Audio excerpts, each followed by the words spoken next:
Ama Mirna. Ayan. Si Ama Mirna po ay ating isinalin po.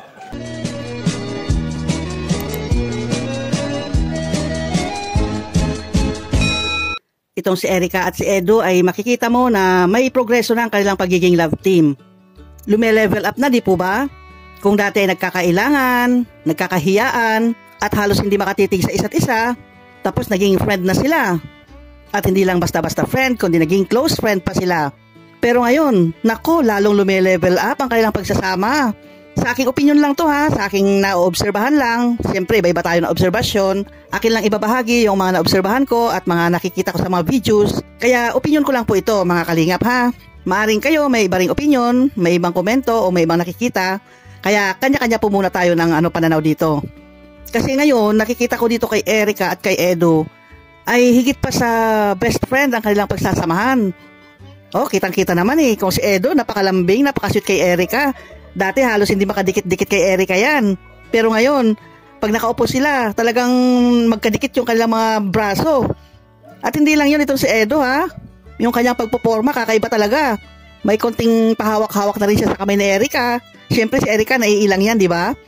Pero si Edo, hindi yan nahihiya na. Kasi talagang in love na yan kay Erica Kitang-kita naman talaga yung pagiging sweet ni Edo kay Erica. Yan, nandyan yung hahawakan yung daliri, hahawakan yung damit ni Erica, hahawakan niya yung balikat ni Erica, o di ba?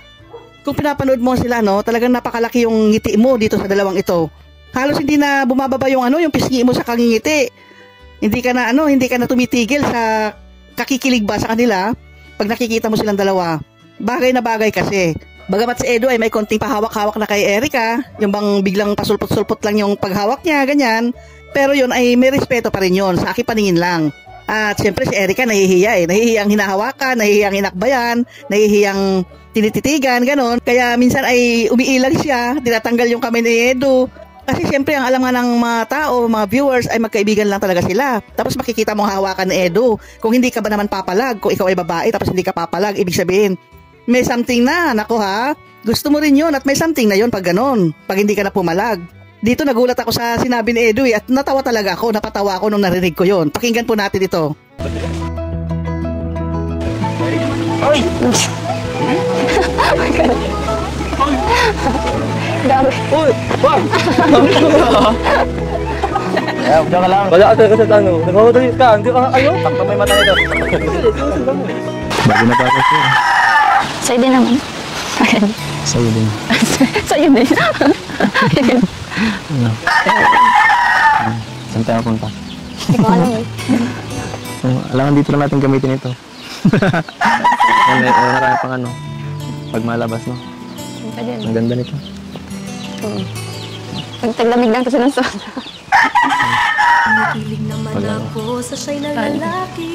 Pagkasama mo lang ako. Joke lang. Ganun yun. Alagaan mo sarili mo. Oo naman. Sige ka, alagaan kita. Sige, alagaan mo na lang ako. Pahiga ka dun. Lambi. Ayaw mo ganyan. Sige na, alagaan mo na ako. Malilipat sa'yo lahat ng bakit? Na-absorb ko yun.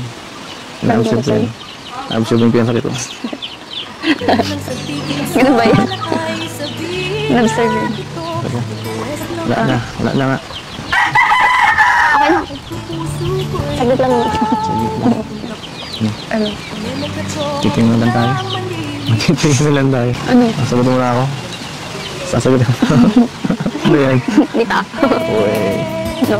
Uy ka dyan. Anong dita? Try dita.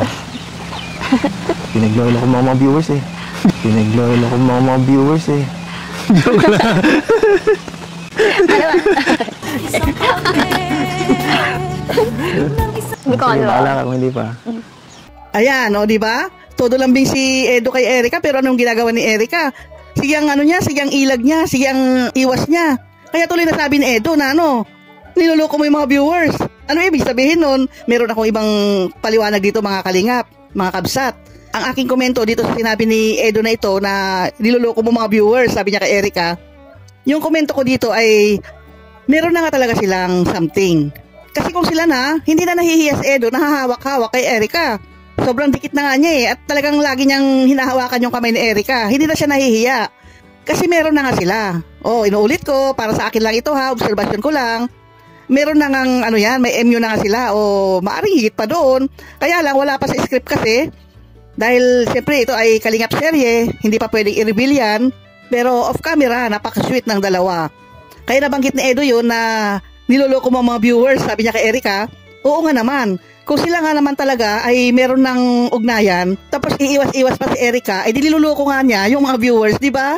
Pero kung aayon si Erica sa ginagawa ni Edo na pag hinawakan siya ay papayag na si Erica, ganon, sasang-ayon na lang siya kung anong gagawin ni Edo sa kanya. Kung ganon ang gagawin ni Erica na yun, umayon na lang siya sa flow, ganon, ipinapakita na nga niya talaga na meron na sila ni Edo. Hindi na niya niluluko yung mga viewers, kundi pinapakita na talaga niya ang totoong kaganapan o totoong sitwasyon nilang dalawa ni Edo.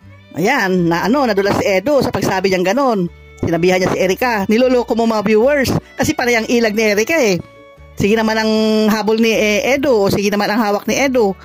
Sige ang ilag naman ni Erica o dinabanggit ni Edo na niluluko lang ni Erica mga viewers kasi paayaw-ayaw pa siyang pahawak ganon. Pero tama rin yun kay Erica kasi hindi pa yan sinabi ni Kalingap Rab o hindi pa sinabi ni Director yan na i-reveal nila kung anong meron sa kanila. Pero kitang-kita naman na. Kahit hindi sabihin, di ba? Kitang-kita na talaga yan. At walang masama. Walang masama dyan sa ginagawa nila dahil si Erica ay nasa tamang edad na, 20 years old na. Si Edo naman ay nasa tamang edad na rin. Hindi na yan mga minor. Kaya kung ano man yung nangyayari sa kanila ngayon, masaya tayong lahat sa nangyayari, di ba? Kasi yan naman talaga inaantay natin eh. Yung love team na Edrica ay magiging totoo na talaga. Maging totoong sila na nga. Bakit ko nasabi ito mga kalingap? Kasi sa ngayon nga, di ba pasok ka na ngayon. Siyempre pumapasok na si Erica pagkalayo-layo yung bahay niya doon sa school niya. Pero no problem yan. Kasi nga itong si Edo, nandiyan naman siya to the rescue siya, di ba? Hatid sundo nga siya ni Edo. Susunduin ni Edo sa umaga, hatid sa school. Tapos pag uwi naman, susundin uli ni Edo, ihatid sa bahay nila. Yan, sa bagay na yan pa lang ay makikita mo na talaga yung pagmamahalan. Mahal talaga ni Edo si Erica. Pakasaya talaga yung mga fans ng Edrica. Talagang sayang-saya sa nakikita nila o napapanood nila tuwing may upload si Kalingap Rab. Lahat ay talaga nakatutok sa nito, sa love team na ito. Walang masasabi kundi natutuwa na lang talaga sila dito sa nangyayari sa kanilang idol na si Edo at si Erica. Pero dito sa darating na upload ni Kalingap Rab, sigurado yan, may re-reveal yan yung totoong nangyayari sa dalawa. Kasi ngayon pa lang inuunti-unti eh. Kahit inuunti-unti yan, alam naman natin o nadidiscern natin yung nangyayari sa kanilang dalawa, di ba? Lalo na ngayon, malapit na itayo yung bahay ni Erica kasi tapos na yung kay Joy. Itatayo yung bahay ni Erica at yan, painit na yung kanilang pagiging love team. Sana nga kahit matapos na yung bahay ni Erica, kahit tapos na yung ribbon cutting, ay tuloy pa rin yung pagiging yung Kalingap serye ng Edrica. Kasi masaya eh, maraming nag-aabang at maraming natutuwa sa dalawang ito. Lalo na sinasabayan pa ito ng sayaw ng mga Kalingap boys, ng K-boys. Dagdag pa sa katuwaan yung ginagawa rin ni Arjun. Ang galing talaga ni Director, galing ni Kalingap Rab. Kaya wag po nating skip o palampasin yung mga videos na ganito, lalo na yung tungkol kay Edo at saka kay Erica. Kasi nakakapagtanggal stress ito, lalo na sa mga OFWs na nagmamahal dito sa dalawa. Pag napapanood nila itong Edrica o Edo at Erica, ay natatanggal yung kanilang pagod, natatanggal yung kanilang stress kung meron man sila. Sa mga OFWs po yun. At hindi lang yun, pati yung mga viewers dito sa Pilipinas, natutuwa rin sila. Kaya inuulit ko ha, yung aking sinabi ay akin lang pong obserbasyon yun, akin lang opinion, na si Edo at si Erica ay meron na nga talagang ugnayan sa isa't isa. Secret pa lang yan, pero naobserbahan na po natin yan. Sige, hanggang dito na lamang ang aking video. Salamat muli sa inyong panonood. Hanggang sa muli. Bye-bye!